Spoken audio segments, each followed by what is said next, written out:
Bienvenue dans cette chaîne de Sacrée Femme. Je suis très heureuse aujourd'hui de vous présenter une artiste, une jeune sacrée femme que j'ai rencontrée ici au Caire, mais qui n'est pas seulement une artiste, est une voyageuse et une farouche gardienne de musique écrite par les femmes. Je ne connais pas beaucoup de choses d'elle.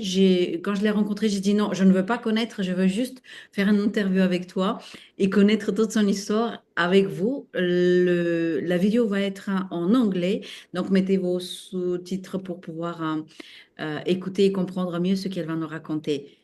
Hi, welcome Hello. in this Hi. Thank you for having me. yeah, I'm so happy to meet you. Thank you to accept my invitation to be one of my guests for this video. It's So my honor. oh, shukran. Let's start. So I know just two things from you.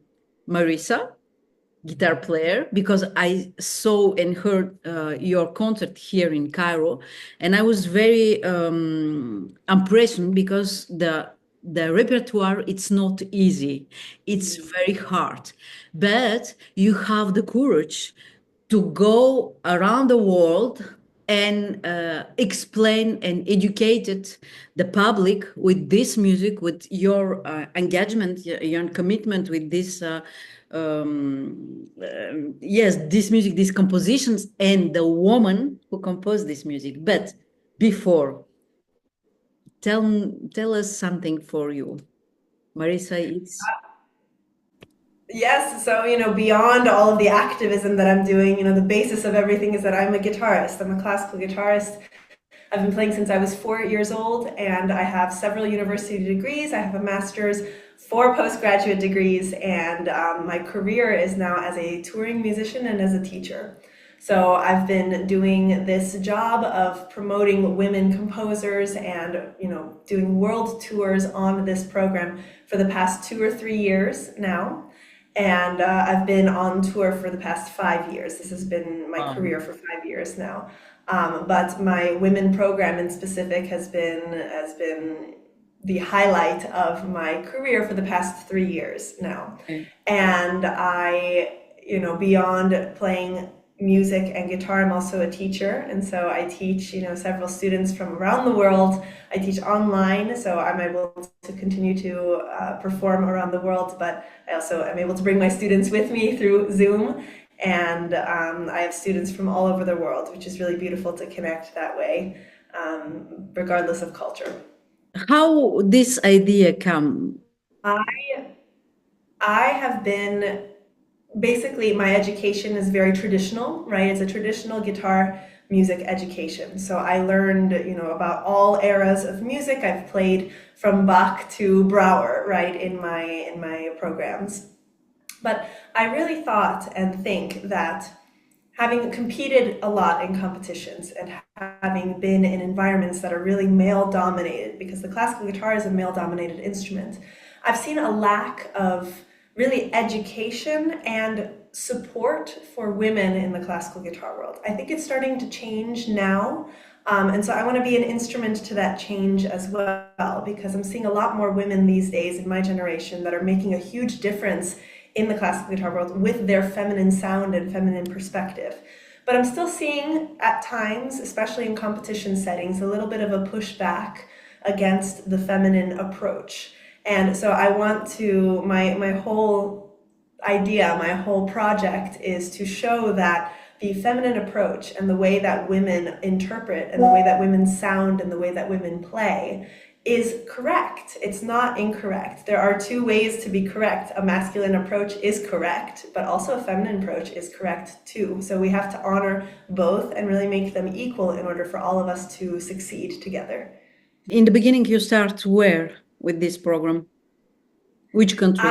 My last postgraduate degree that I had completed was in Brussels. That's where I currently live. Mm. And I was doing this project during my studies at the Brussels Conservatory So I studied with two of the most influential women guitarists, in my opinion, of all time, Antigone Goni and Raffaella Smits, who really pushed me to learn this music and to take this project to the next level. I've also had male mentors who have been completely supportive of this idea and have really pushed me to continue this idea as well. So in my previous postgrad in Boston, where went to New England Conservatory, I studied with Elliot Fisk, who was just such a support for me and such a proponent for this program. He said, if this is what you want to do, if this is what you want to do in the world of guitar, you got to go for it and you got to do this. I'm fully in support, was basically what he was showing me and telling me. And so both of my male and women mentors have really been on board with this idea, which it wouldn't exist really without them, because they were the ones who educated me and pushed me into this idea. In the beginning in Brussels, and you start to give the concert in Brussels, or you say in the beginning, okay, no, I will go there, there, there, there, there. Well, actually, the first tour that I had with this program was in South America. So I did have some concerts here and there in Brussels, including my final degree recital, where I presented the program. But my first international tour, where I brought this program into an area outside of my home, really my home country, was in South America. So I think I kind of started right away into touring with this program, because I knew that, this program is not just for one place, and it's not just for me. I need to bring this to as many continents as possible. And in fact, I'm bringing this program to 5 continents this year.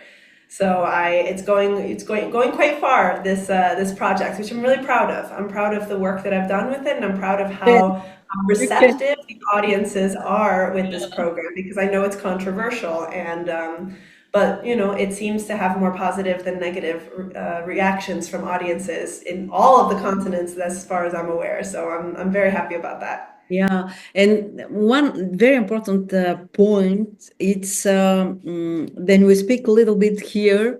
You tell me that you organize your concerts. This is for me Yes. Sacrée Femme, because Yes. you play the most difficult things for the guitar, and you organize, you speak, explaining the public. Okay, you met a lot of things in the same time. So for me, then you organize, it's the masculine energy, and then you play, it's more emotion, it's of course feminine energy. You change, you feel that you change yourself, and you become more center in yourself, because you use your masculine and feminine energy. Or you say, oh no, I'm a woman, oh, I'm so sad that I don't have someone who organized for me. Donc that's it. Oh, okay, I understand. Yes, but I understand now what you're saying. And definitely, first of all, I want to change a little bit the words that you said, because I don't believe that anything of what I'm doing has masculine energy. I think that we all have masculine and feminine energy within us, but I don't believe that the managing and the business side is necessarily masculine. I think the approach that I take is a feminine approach to business, because I don't believe that the managerial side and the business side is necessarily solely attributed to men and to masculinity.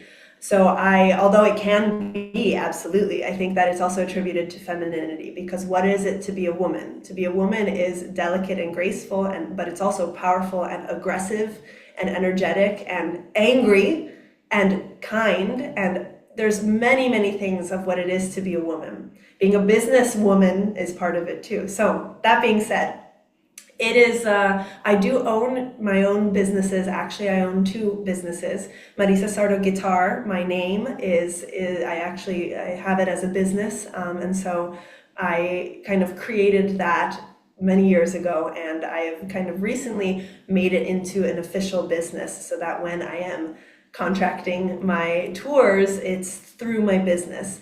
I also very recently, in fact, I haven't really bought the domain or the LLC yet, but I'm working on it. I started my own management company as well, Sardo Art Guitar. And so I am basically managing myself through my management company. But because I've been doing this job for 5 years, I know the behind the scenes very well. And yes, it's difficult sometimes because I have to negotiate with people all over the world and make contracts. And I write proposals on a daily basis whenever I am sending my inquiries out. And when people are reaching out to me to make concerts, I'm Mm. writing proposals on a daily basis. And so it's difficult work, but it's so rewarding because I get to bring my music and myself to many, many places around the world, most recently to Egypt and to Dubai after that. And then I'm going to Japan and Thailand in July. That's my next tour. And then I'm going back to South America in September, to Brazil, and then to Colombia and Chile. And it's a lot of work, but when you work hard, you get results. And though I have at times had, the work that I do is controversial, and as a woman in business as well, it can be controversial sometimes, as you know. And so there are times that I've had to basically negotiate with colleagues and with people in a way that was not as positive as I was expecting. But in the long run, you as a woman and as a business person, you have to stand your ground and you have to make your opportunities happen for yourself. And Yeah. so that's what I've been doing. If I understand, you make new way for the businesswoman because you I sure hope show, so. yeah, you show what is to be businesswoman and the artist that Yes, you're complete.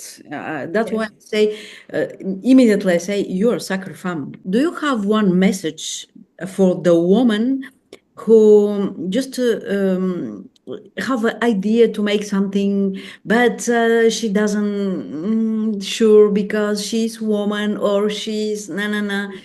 What what what is your message? What is your pushing? That To is a very, very good question and a very difficult question. I have to think about that one because there's a lot of things that I have to say to women around the world. First of all, I think that, let me try to gather my thoughts here because it's a good question.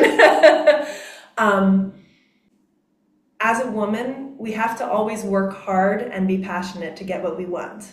Men have to also, but I think with women especially, we need to really show that we are eager to make change in the world or to make change within ourselves and our community. And we have to put the work in. Things are not going to just fall into our laps, right? And that's just true of everybody, right? Things don't just fall into your laps. You have to make your own opportunities. But with women, especially because of the fact that at times we have a lot of pushback against society, we have to commit to the work that we're doing and recognize the value and importance of our work as women, no matter what it is. And regardless of the pushback that we get, we have to stand our ground and show them who we really are. Another message is to never change who you are for a man or for society, right? We are who we are, and being feminine is many things. Again, like I was saying, it's not just being graceful and delicate and dainty. That's part of it, but that's not all there is to it. There are many, many ways of being feminine. And so don't don't limit yourself into one box of femininity. Make sure that you are using all of what it is to be a woman in your work and in yourself. nice. Thank you so much. And with you traveling a lot, you work a lot. What is what is your private life? It's complicated to have one private life, no? Yes, I would say, with when there's so much work that is to be done, my private life has kind of become my work and my work my private life. Uh, But, it defines who I am. And so at the same time, I do try to, of course, take time for myself whenever possible, right? Like right now, I have a break from touring, which is very nice. I love being on tour. It is who I am, traveling and performing. But, I take breaks at times too. I'm a very, very big extrovert, but we need some introverted moments at times too, just to recharge. That's what it is to be a woman as well. We have our own woman moments by ourselves that help to define us and recharge yeah. us, right? Because we And can't always just be activists all the time. We have to also be yeah. conscious of our own selves and our bodies and our mental health. Of course. Last question. I feel something here in Egypt than you was, and now then we speak together. I feel one positive, completely positive attitude with your smile. I I ask myself, this woman maybe every day it's happiness for her. True, or you have a technique for switch? Oh, so not every day is happy. Not every day is happy because, just in life there are ups and downs, right? So there are some days where I have downs. Fortunately, most days are happy for me, but not every moment. Although, the moments that are down help to define the happy moments too, because it's what makes me happy when I get out of a down moment. But I'm going to say something controversial. A lot of times people say to women, just smile more. I actually agree with that, but I agree with it in a different way. I don't think that women should just, with their mouths, smile all the time, because that's not what life is. But I think internally, we always have to be positive in the outcomes and in the support that we're giving to ourselves and that we're getting. We always have to find a way to make things positive, because if we just focus on the negative, then we're not going to get things done. Again, we have to work hard, and the work comes from positivity. And so, yes, we do have to smile internally and realize that even in the down moments, the work that we're doing is important for womankind and for society. So Mm. always be smiling internally. You don't necessarily have to show it, but always be smiling internally and be proud of the work that you're doing and work hard. Yeah, I'm proud to meet you and to make this conversation with you. I'm sure that will help a lot of women with your presence, your music. Uh, on va mettre tous ces links pour que vous pouvez la contacter. We will put all the links in the description. And I just say thank you so much. Wish the best for your journey, because it's big journey, your concert, and hope to see you soon, someone somewhere in the world. Yeah. Thank you so much. It's such an honor to be interviewed by the Sacre Femme. I think your organization is doing so much good for women around the world, and I'm honored to be one of your guests among many other really, really inspirational women. So thank you for this. Merci beaucoup. Merci beaucoup.